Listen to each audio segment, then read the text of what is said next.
Prête-moi ta plume. Texte choisi et lu par Rachida Mansour. Prête-moi ta plume, émission réalisée par Soubir Ketani.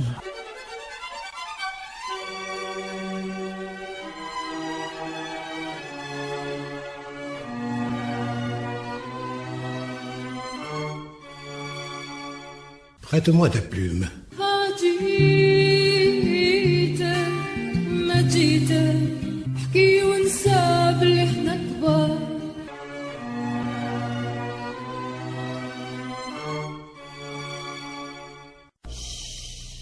Prête-moi ta plume. Bonsoir, amis auditrices, amis auditeurs. C'est notre 3e nuit avec les 1001 nuits, autrement dit, paru aux éditions Barzac en 2006, et vous n'avez pas encore décidé de me couper la tête. C'est que je ne suis pas Shahrazad, et vous n'êtes sûrement pas Shahrayar. 8e nuit. Prête-moi ta plume. Dès que Dunyazad s'aperçut qu'il était temps d'appeler la sultane, elle supplia sa sœur, en attendant le jour, de lui faire le récit de quelques beaux contes. « Racontez-nous celui du 3e vieillard, » dit le sultan à Shahrazad. « J'ai bien de la peine à croire qu'il soit plus merveilleux que celui du vieillard et des 2 chiens noirs. »« Sire, » répondit la sultane, le 3e vieillard raconta son histoire au génie. Je ne vous le dirai point, car elle n'est point venue à ma connaissance, mais je sais qu'elle se trouva si fort au-dessus des 2 précédentes, par la diversité des aventures merveilleuses qu'elle contenait, que le génie en fut étonné. Il n'en eut pas plus tôt ouï la fin qu'il dit au 3e vieillard: « Je t'accorde le dernier tiers de la grâce du marchand. Il doit bien vous remercier tous 3 de l'avoir tiré d'intrigue par vos histoires. Sans vous, il ne serait plus au monde. » En achevant ces mots, il disparaît au grand contentement de la compagnie. Le marchand ne manqua pas de rendre à ses 3 libérateurs toutes les grâces qu'il leur devait. Ils se réjouirent avec lui de le voir hors de péril. Après quoi, ils se dirent adieu, et chacun reprit son chemin. Le marchand s'en retourna auprès de sa femme et de ses enfants, et passa tranquillement avec eux le reste de ses jours. « Mais, sire, » ajouta Shahrazad, « quelque beaux que soient les contes que j'ai racontés jusqu'ici, à votre majesté, il n'approche pas de celui du pêcheur. » Dunyazad, voyant que la sultane s'arrêtait, lui dit: « Ma sœur, puisqu'il nous reste encore du temps, de grâce, racontez-nous l'histoire de ce pêcheur, le sultan le voudra bien. » Shahrayar y consentit, et Shahrazad, reprenant son discours, poursuivit de cette manière. « Sire, il y avait autrefois un pêcheur fort âgé et si pauvre qu'à peine pouvait-il gagner de quoi faire subsister sa femme et 3 enfants, dont sa famille était composée. Il allait tous les jours à la pêche de grand matin, et chaque jour il s'était fait une loi de ne jeter ses filets que 4 fois seulement. Il partit un matin au clair de la lune et se rendit au bord de la mer. Il se déshabilla et jeta ses filets. Comme il les tirait vers le rivage, il sentit d'abord de la résistance. Il crut avoir fait une bonne pêche et s'en réjouissait déjà en lui-même. Mais un moment après, s'apercevant qu'au lieu de poisson, il n'y avait dans ses filets que la carcasse d'un âne, il en eut beaucoup de chagrin. Shahrazad, en cet endroit, cessa de parler parce qu'elle vit paraître le jour.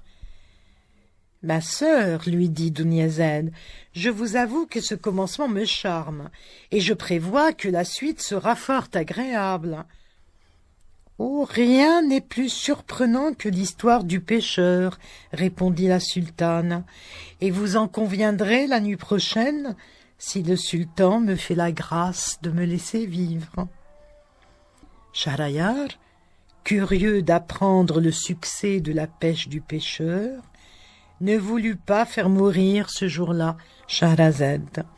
C'est pourquoi il se leva et ne donna point encore ce cruel ordre. Prête-moi ta plume. Et voici ce que fait du mythe de Shahrazad un jeune auteur de Constantine, Mourad Djebel, dans Les 5 et une nuits de Shahrazad, paru à La Différence, aux éditions La Différence, en 2005. Prête-moi ta plume. Les 5 et une nuits de Shahrazad. Prête-moi ta plume.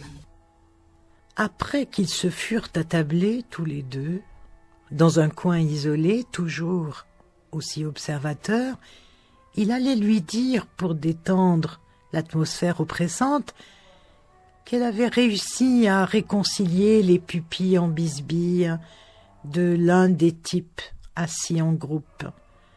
Elle devait ressembler aux sentinelles de deux factions mitoyennes et ennemies, se surveillant l'une l'autre du plus près possible, prêtes à se provoquer, à chercher le contact, le corps à corps, à la baïonnette. Mais depuis notre arrivée, elles se sont oubliées. Leur parallélisme a été rectifié grâce à elle. Unique représentante de la jante féminine ce soir, en cet endroit, en devenant leur point de mire, leur centre de convergence absolue. Il aurait pu aussi lui parler de cet autre consommateur assis tout seul, qui s'était mis à lisser ses moustaches depuis qu'elle avait franchi son champ visuel, les relevant en ailes d'hirondelle ou en guidon de vélo, essayant de leur redonner de la vigueur, leur rappelant par le mouvement roulant de ses doigts leur tache virile et leur ascendance, celle d'un ancêtre janissaire puissant et arrogant. Je pensais pourtant que les armées de Charles X les avaient tous attroupés dans des navires en direction de l'Italie à la prise d'Alger. Puis, devinant le malaise qu'il a parcouru, il s'abstint de dire quoi que ce soit de ce genre, suggérant juste qu'il devait quitter le bar et aller à la cafétéria ou revenir à la réception. Finalement, ils récupérèrent les clés assez facilement et, plutôt que prévu, intégrèrent la chambre où, pour improviser et broder mot après mot sur l'étoffe immatérielle noir satin du ciel nocturne, une nouvelle destinée à son compagnon, travestissant au besoin par les parcelles imaginées ou vraies de la vie des petites gens inconnues, l'histoire, la grande, celle des flots de sang, celle qui écrase et efface dans le but d'être la seule retenue comme mémoire des puissances et des rancunes. Lunja, sans aucun plan préétabli, se transforma en Shahrazad. Voyez donc comme la parole féminine est souvent associée à la parole, au verbe de Shahrazad. « Vous en entendrez bien d'autres demain, répondit Shahrazad, si le sultan, mon maître, a la bonté de me prolonger la vie. » Et le récit continue. Prête-moi ta plume. André Brink, ce grand auteur sud-africain qui nous a quittés il y a peu de temps, dans l'amour et l'oubli. Voilà ce qu'il en fait, lui. Un soldat américain est devenu fou. Il a lancé des grenades dans la tente où ses collègues dormaient. Un hélicoptère allié a été abattu par des tirs alliés. Si on leur laisse le temps, les coalisés pourraient bien se liquider entre eux. Pas besoin d'ennemis. Mais cela aussi, c'est peut-être une fiction inventée par les journalistes, accréditée par l'armée américaine, à moins qu'on ne la leur ait dictée. Accréditée comme les fables autrefois s'accréditaient, c'est-à-dire qu'on finissait par les croire. Le Moyen-Orient est le pays de Schahrazad, notre sainte patronne à nous les écrivains, et l'un de mes premiers amours, l'une aussi des plus passionnées et des plus durables. Sans oublier la petite sœur d'Oniazed. Ah, d'Oniazed. Je me la représente, pelotonnée dans son lit, à boire les contes comme du petit lait, et en même temps de plus en plus mêlée à la relation naissante entre sa sœur, elle-même a dans les 17 ans, nubile depuis pas tant que ça, et l'insatiable roi Shahrayar, prompt à venger tous les torts réels ou imaginaires que sont censés lui avoir causés les femmes. Doniazed est l'indispensable catalyseur. Sans elle, pas d'histoire. Sans elle, qui sait, pas de contenu sexuel, pas d'amour. Ce qu'elle m'a appris, c'est qu'il y a toujours une tierce présence dans toute étreinte.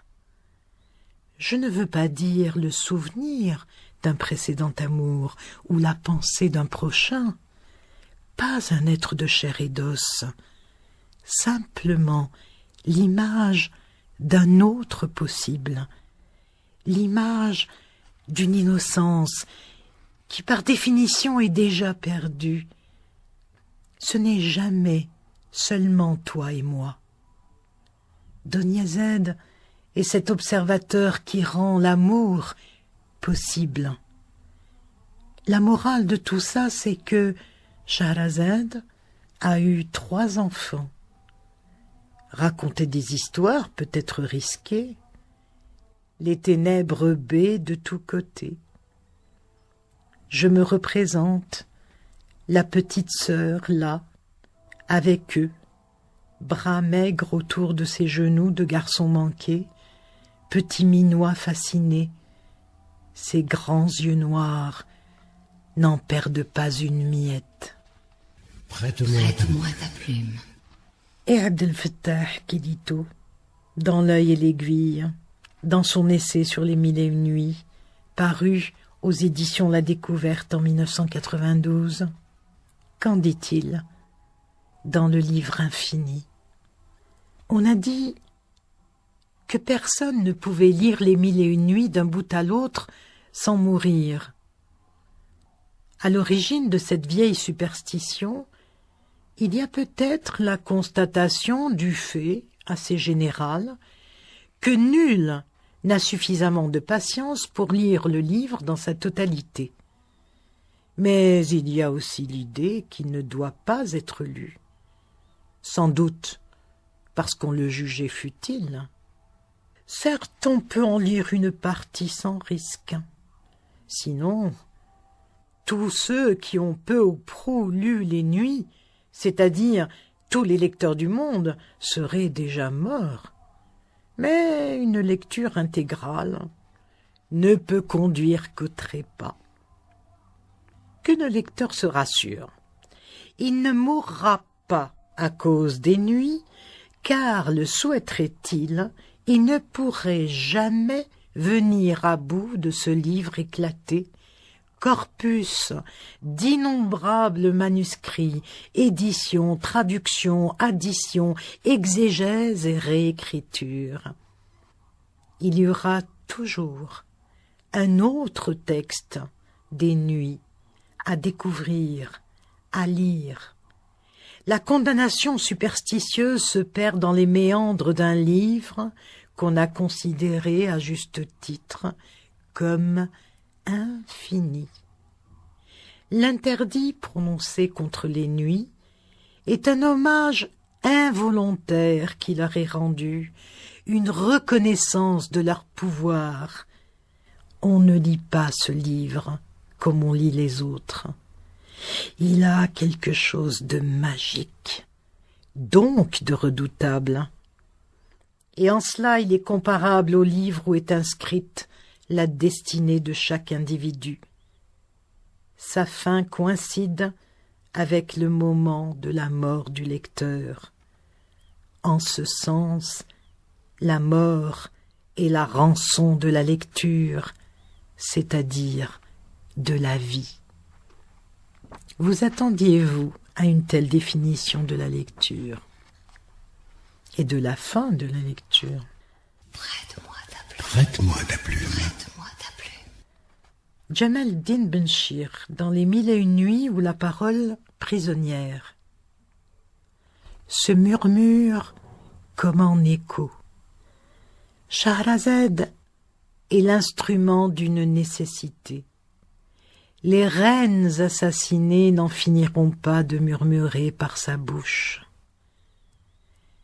Cette mémoire gardée d'une violence originelle, ce murmure comme en écho qui se renvoie de conte à conte, faut-il les interpréter et ouvrir à la réflexion des domaines aussi peu fréquentés pour ce qui est de la culture arabo-islamique que ceux du statut de l'imaginaire, de la pensée mythologique, du conflit de l'oralité et de la raison d'être. Il faudrait pour cela suivre pas à pas le déploiement de cette culture à l'époque médiévale et analyser les normes du discours à prétention scientifique qui peu à peu contrôla tous les sites de cette culture pour servir l'idéologie dominante.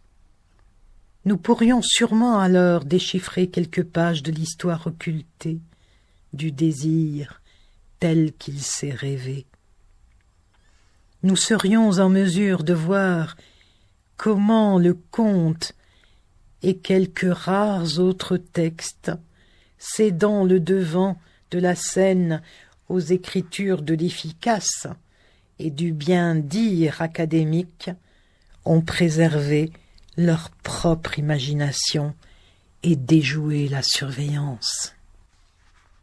À ces mots, ayant levé sa robe, il fit voir au sultan qu'il n'était homme que depuis la tête jusqu'à la ceinture et que l'autre moitié de son corps était de marbre noir. Prête-moi ta plume. Prête-moi ta plume. Prête-moi ta plume. Et voici le conte contemporain, comme le nomme Benfodil. Prête-moi ta plume. Prête-moi ta plume. Prête-moi ta plume. Et voici ce conte contemporain, comme le nomme l'auteur de ce texte, Mustapha Benfodil, autre créateur algérien, jeune parmi les jeunes. Il va broder sur le thème de Sindbad, Sindbad el-Bahri. Eh bien sûr, pour Benfodil, Sindbad, le Harraga. كان يا مكاش في قديم الزمان la crèche. Il était une fois une jeune fille resplendissante, dont la beauté, disait-on, faisait rougir les miroirs, et gémir les anachorètes tapis dans leur vieux manoir. Ceux qui avaient eu la chance de l'approcher rapportent qu'elle était une synthèse exquise entre Haïfa Wahbi et Jennifer Lopez, en prenant le soin de préciser qu'elle n'était ni refaite, ni siliconnée, et que ses grands yeux en amande, aux couleurs chatoyantes, n'étaient point des lentilles, mais certifiés 100% yeux, justifiant les langoureux ya aini lancés dans son sillage depuis qu'elle était toute petite. Belle comme une pleine lune un soir de mai, elle reçut fatalement le prénom de Kamrazad. La jeune fille vivait recluse depuis plusieurs années quelque part dans la province d'Al-Basra, dans la maison d'un vieux pêcheur dont elle était la fille unique. Hassan, le pêcheur, alias Abu Qamar, l'avait élevée seule après la mort de sa femme. La pauvre parturiente avait rendu l'âme en la mettant au monde par une nuit de pleine lune. Ce n'est pas par rigorisme zélote que le vieux Hassan el-Basri avait résolu de cacher sa fille à la grâce surnaturelle. C'était en réalité pour la soustraire au gouverneur de la province, un personnage concupiscent à l'appétit vorace, aussi bien à table qu'au lit. Un énergumène hideux répondant au nom de Zanjabil. Contrairement au calife, Zanjabil n'était guère aimé de son peuple, lui qui accablait ses sujets de toutes sortes d'impôts, instaurant une dîme jusque sur les parkings de leurs bêtes. Zanjabil avait, murmurait-on, un harem bien plus fourni que celui de Haroun Rachid, le roi Shahrayar et le colonel Muammar al-Kadhafi réunis. Son gynécée comptait des odalisques de toutes les contrées de la terre, et la villa Playboy du bien nommé Hugh Hefner ferait figure de poulailler devant son... Et la villa Playboy du bien nommé Hugh Hefner ferait figure de poulailler devant son empire de chair fait de poupées russes et autres gracieuses vestales ramenées du Sind et du Hind. Il avait même un officier, le dénommé Sifreduz, chargé exclusivement de quérir toutes les nubiles de la province, et malheur à qui refuserait sa fille au ténébreux potentat. Kamrazad vécut ainsi recluse des années durant, et même les étoiles ne parlaient d'elle qu'avec force conjectures indécises. Cependant, il y avait un jeune homme, un seigneur sans trône, qui avait les grâces de pleine lune. Ce n'était autre que le grand et beau Sindbad. Jadis apprenti marin, sous les auspices de Hassan himself, il avait fait bien du chemin depuis, lui qui avait vogué sur toutes les mers. Sindbad et Kamrazad s'éprirent vite l'un de l'autre.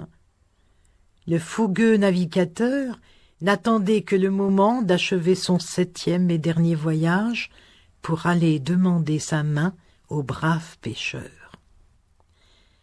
Pendant la longue traversée de notre Ulysse, il la voyait, grâce à un djinn appelé Web Harrosh.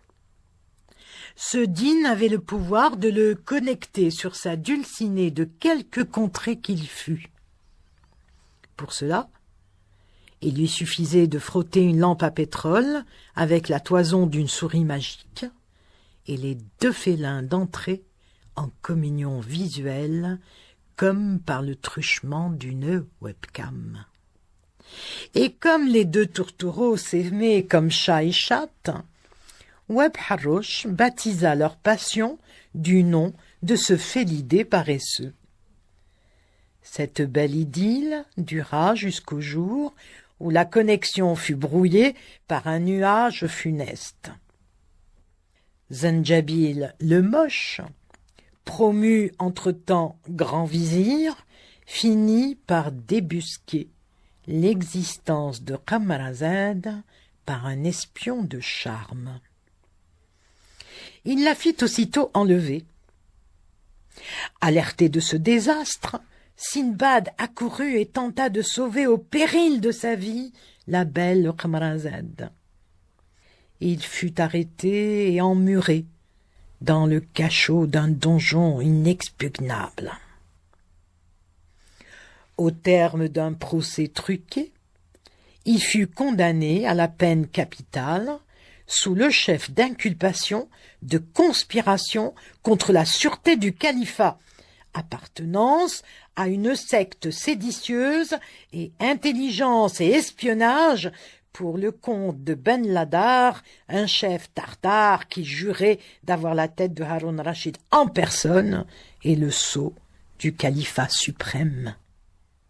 Sindbad, qui avait plus d'un tour dans son sac, parvint à s'évader après avoir administré à son garde une pincée de chema, une herbe étrange qu'il avait ramenée de l'un de ses voyages qui l'avait conduit jusqu'en Numidie. Elle lui avait été offerte par le grand marabout du peuple hétiste. Sindbad courut délivrer sa belle, mais quelle ne fut pas sa déception de la trouver au bras de G.I.C., un agent mérovingien au service de la cour de Pépin le Bref, un étranger aux yeux pervenches, sorte de James Bond médiéval avec lequel Zanjabil avait pactisé dans l'espoir de le débarrasser de Ben Ladar le terrible. Pour sceller ce pacte, le grand vizir lui avait cédé les beaux yeux de Kamrazad en offrande. Sindbad parvint à sauver Kamrazad, mais celle-ci se refusa à le suivre. Sindbad en conçut une peine telle qu'il songea aussitôt à quitter à jamais la terre de ses ancêtres. Pour noyer son chagrin, il mit les voiles en direction de Grenade, mais il lui fut signifié que les rois catholiques étaient désormais les maîtres de l'Andalousie et qu'il lui fallait un visa pour retrouver son ami Mimonide, un valeureux morisque dont l'un des descendants allait faire le bonheur du FC Eshbelia. Il constitua un dossier en règle, mais point de sauf-conduit sous le ciel de Torquemada. Dépité, il sauta dans la flouque de l'oncle Hassan et s'évanouit dans les ténèbres de la mer folle. Il était résolu à ramer à volo de toutes les douanes du monde. Ces murailles de mer qui ne cessaient de s'élever fulminaient-ils chaque jour entre les peuples. Avant de faire le mur de la mer, Sindbad bipa une dernière fois son étoile, mais pour toute réponse, il ne reçut qu'un message capitaliste de la Compagnie des Voies annonçant une baisse des tarifs des communications à l'occasion de la fête du calife et des agapes califales. Il adressa à Kamrazad un ultime texto dans lequel il écrivit « Ispis di kunas ». Kamrazad finit par regretter son chevalier chômeur. Elle lui envoya un SMS suppliant, mais rien n'y fit. Notre Pénélope attend toujours son Ulysse Harraga, en envoyant désespérément des messages ardents aux quatre vents. Depuis, des millions de textos flottent dans l'air. Il continue à pleuvoir à ce jour. Aussi, ne soyez pas surpris si un jour vous recevez sur votre portable un message du genre 2 GRC si D apostrophe AVNTUR VOU CROISE MN Cindy FETE-MOY SIN SIGN point Ta Gamrosha, ce qui veut dire, je suppose, De grâce, si d'aventure vous croisez mon Sindhi, faites-moi signe. Signé Tagamrosha. Et voilà pour finir. Triste fin pour Shahrazad. Mais ce n'est pas la fin, justement. Adlan Mehdi nous offre le texte suivant. Le corps encore enduit du placenta maternel, je touche 1000 seins en rêvant à 1000 seins. C'est les femmes trop tôt et le sexe trop tard. Tu rames avec tes cuisses et je me noie dans les plis de ta chair, femme dauphin de fin de légende et des brèves masturbations.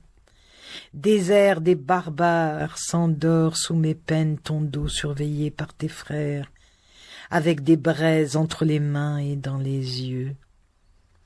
Femme africaine, à la gorge étincelante, les acacias peuplent ton sexe et les caravanes montent de ton sud intime. Itinéraire tantôt poilu, tantôt humide, souvent bouleversant, derrière les barbelés de tes mains.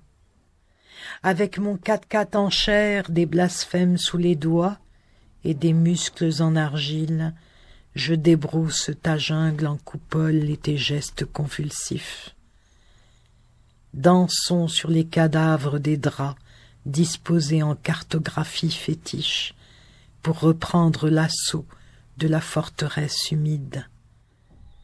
De ton Moyen-Orient génital monte la fumée rose du narguilé charnel, et mes poumons embrassent tes pieds en porcelaine, puisés dans la terre rare.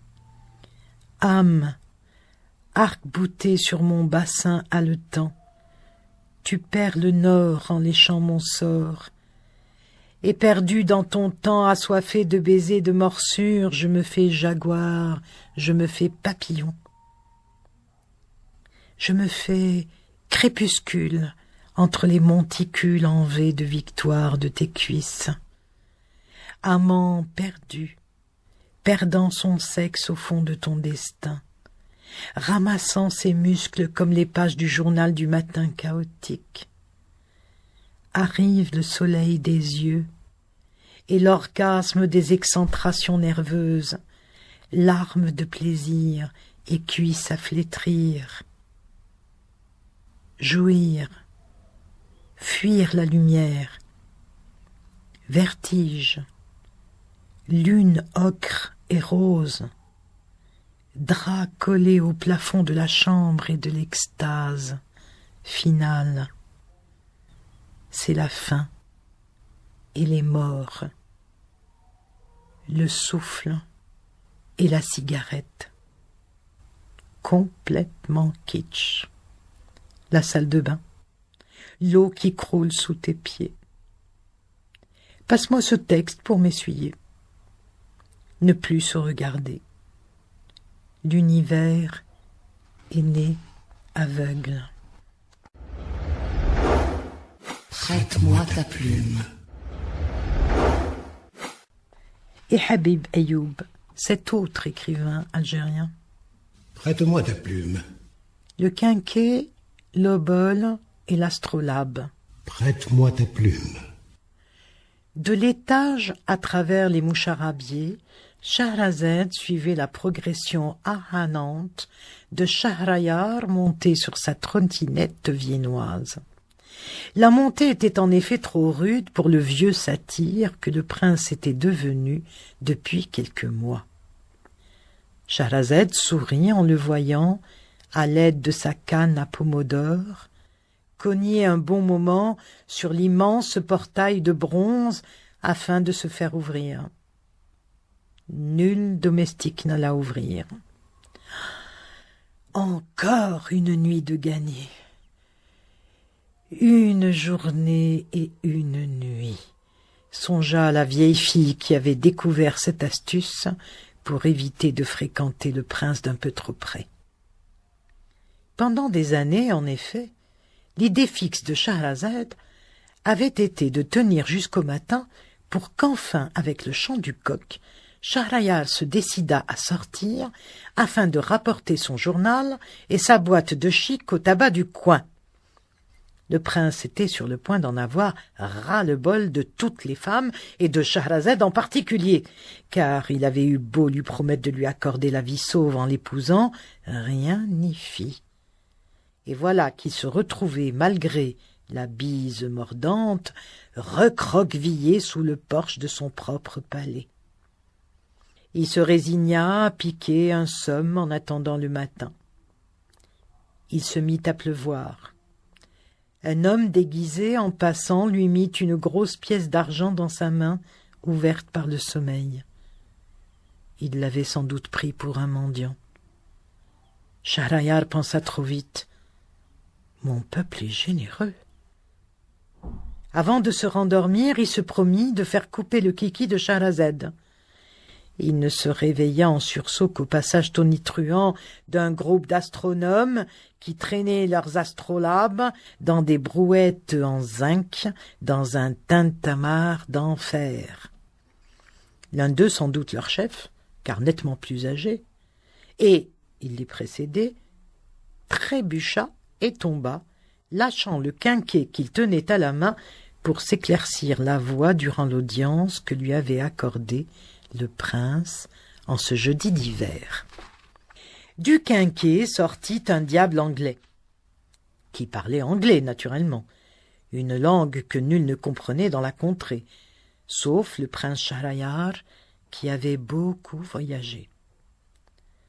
Comprenant qu'il s'agissait du djinn d'Aladin, un peu plus civilisé, donc devenu parfaitement radin, il lui ordonna dans la langue d'Albion de retourner dans sa prison sans tarder, sinon il irait appeler Shahrazad pour qu'elle l'enferme dans une bouteille de soda light.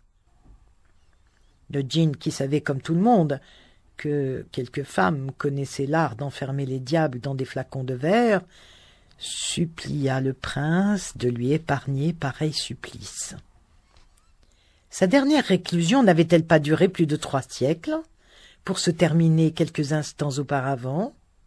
« D'accord, dit le prince, à condition que tu me rendes service, dans un anglais des bas-fonds de Southampton qu'il maîtrisait à merveille. »« Ok, » répondit le djinn, trop heureux d'échapper à la prison, à vie peut-être. « Il faudra que tu réussisses à convaincre Shahrazad de m'épouser. »« Hein ? Tu sais pas ce qui t'attend. Occupe-toi de tes affaires. »« Ok. »« Allez, au boulot, au lieu de répéter comme un âne d'Amérique, ok. » Le soir même, après une rapide cérémonie, célébrée par le talb du palais, Shahrazad devint sa femme légitime. À l'aube, elle prépara le petit déjeuner. Œufs sur le plat, miel, crêpes, café au lait, fit la vaisselle, puis exigea que son désormais mari, le prince Shahrayar, fasse préparer au four pour le déjeuner le coq de malheur qui oubliait trop souvent ces derniers temps de chanter l'aube, prolongeant son supplice à elle, condamnée en sursis, qui devait trouver chaque jour de nouvelles histoires à raconter. Au moment où il s'apprêtait à sortir, elle lui recommanda d'apporter des pois chiches et du cumin pour assaisonner le coq. C'est ainsi qu'ils eurent leur première scène de ménage. L'histoire de Shahrazad et Shahrayar ne s'achève pas avec le mariage, naturellement, car vinrent les enfants, puis les petits-enfants, et il fallut bien sûr leur raconter de nouvelles histoires, sans risquer de se faire exécuter.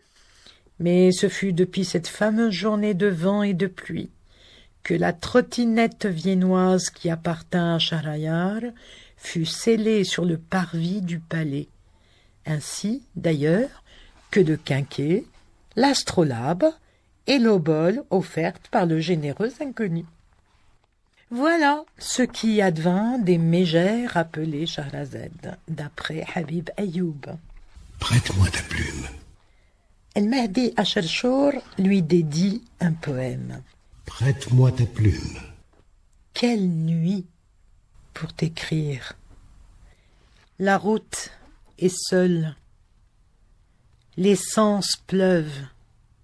L'air privé de sortir. D'errer avec cet homme nuageux sous ses pieds. Ses mains, trop massives pour les couper, s'engouffrent dans l'écriture des caresses. Aveuglé, cet homme semble ailé. Depuis qu'il a cessé de lever ses yeux vers la terre, il regarde et arrache la branche qui sentait l'horizon. Cette nuit pue le cadavre de ce sultan qui n'était pas l'homme qui voyageait sur un feuillage blanc tourbant. Quelle nuit pour naître de ta nuit! Sabre d'or dans la bouche charnelle, tangue pour mourir en martyr ou en grenouille. L'homme ne verra plus le sultan, il verra la nuit. Quelle nuit dans les caresses d'une révolution. Prête-moi ta plume. Del-Mehdi Acharchour. Prête-moi ta plume. Et je voudrais finir la lecture de ce recueil qui s'appelle Les Mille et une nuits, autrement dit, paru aux éditions Barzac en 2006, par le texte de Hajar Bali. Il fallait bien finir par une voix de femme. Prête-moi ta plume. Il est 1002 nuits, et ce n'est pas fini. Shahrazad a des sœurs. Toutes ont des noms à dormir debout. Shahrazad et ses sœurs sont arabes, musulmanes. Toutes sont, nous dit-on, belles et rondes et sensuelles à souhait. Chaque nuit, elles profitent du temps de parole permis pour conter leurs histoires. L'enjeu est terrible. Tenir en haleine le roi sous peine de mort. Et elles triomphent. Depuis, on concède à Shahrazad, et du même coup à toutes ses sœurs, d'assumer toutes les formes du savoir. Théologie, poésie, science, astronomie, littérature. Mais surtout, il leur est permis de parler de sexualité, de la revendiquer et de se faire complimenter. Pourquoi, me direz-vous? Pour leur beauté éternelle et plouf. Ces dames à la sexualité débridée sont dangereuses pour l'islam sunnite menacé par les croisés et autres occidentalistes, dit-on ça et là. Mais elles le sont encore pour celui et ceux dont l'érudition de Tawaddud, leurs sœurs, menace le confort, ceux qui, compromis dans les jeux politiques de l'époque, redoutent une rupture avec des convictions de plus en plus incertaines et culpabilisantes. Pour seulement les plus honnêtes d'entre eux, on se demande pourquoi. Alors, comme seuls savent encore le faire des femmes bien féminines, bien de chez nous, Shahrazad et ses sœurs simulent l'effacement. Elles flattent, comptent. Entre-temps, elles se font complices du silence fait par l'histoire officielle sur l'injuste condamnation des Hallaj, Ibn Rushd et autres, et de l'intolérable mutisme autour de l'abnégation d'une Hajar ou de Marie, la mère, car enfin, on se tait toujours, n'est-ce pas? Et même sur les exactions commises par un pouvoir soucieux de maintenir le palais dans l'illusion de bonheur et de gloire, à travers les nuits lascives de Shahrazad et de son roi Shahrayar.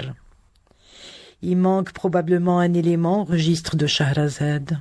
Serait-ce le regard critique, le politique, la perversion? Allez, disons-le, la pornographie? 1001 nuits se sont suivies, se sont ressemblées finalement. Les sœurs, au nom à dormir debout, ont continué leur broderie. Peut-être est-ce Dunyazad qui, durant cette terrible et interminable 1002e nuit que nous vivons. Cette nuit où, subissant l'ultime humiliation de perdre Grenade et de ne pas y mourir, maintenant que Shahrayar s'en retourne, vaincu, à son mutisme, peut-être alors, oui, aura-t-elle le devoir, Doniazad donc, de révéler la vérité crue et d'accéder ainsi au stade courageux de l'affirmation et de la lucidité. Prête-moi ta plume. Je voulais finir la lecture de ce soir par ce texte magnifique et un hommage à Hajar Bali. Merci pour parler au nom de toutes les femmes. Je vous dis bonsoir, bonne nuit, et je ne vous lirai pas le dernier extrait plutôt des 1001 nuits de ce livre, parce que vous pourrez le faire quand vous l'aurez acheté, et ce sera le récit de la 22e nuit. Voilà, bonsoir chers amis, et à très très bientôt. Faites de beaux rêves. Au revoir. Prête-moi ta plume. Prête-moi ta plume.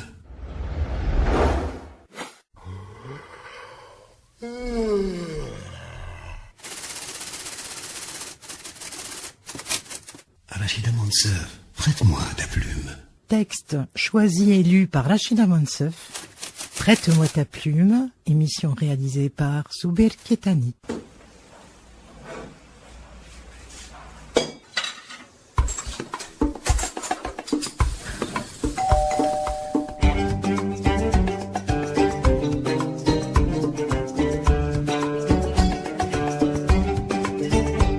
Prête-moi ta plume.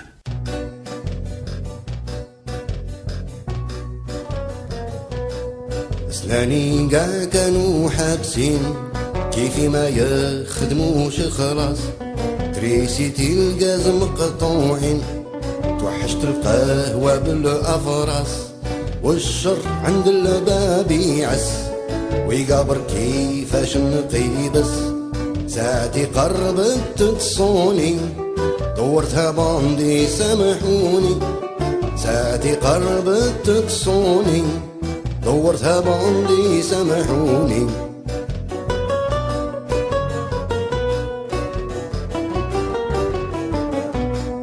الزنقة خرجت معول وفي يدي مطرق كبير أسرعت اللي جاز الأول خليتو بلا سمير الحنوشة سمعوا باللي حصل جاو طلعوني بالسناسل حكموني عند القواجي ديريكسيون للسركاجي حكموني عند القهواجي ديريكسيون للسركاجي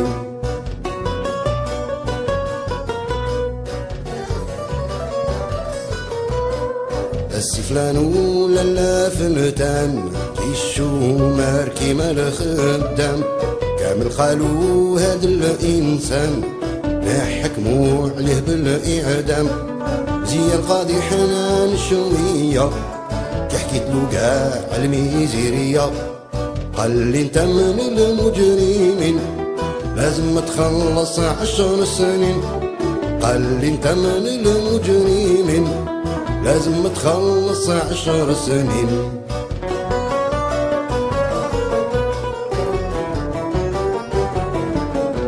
ضربت 8 طلقوني توحشت الكارتياسي في دي الكراني نتريني نمشي ونحبط راسي خايف الناس يعقلوني يعكسوني ولا يسبوني قلت مازال فيهم الشحنة كي يشوفوني يطيحوا عليا قلت مازال فيهم الشحنة كي يشوفوني يطيحوا عليا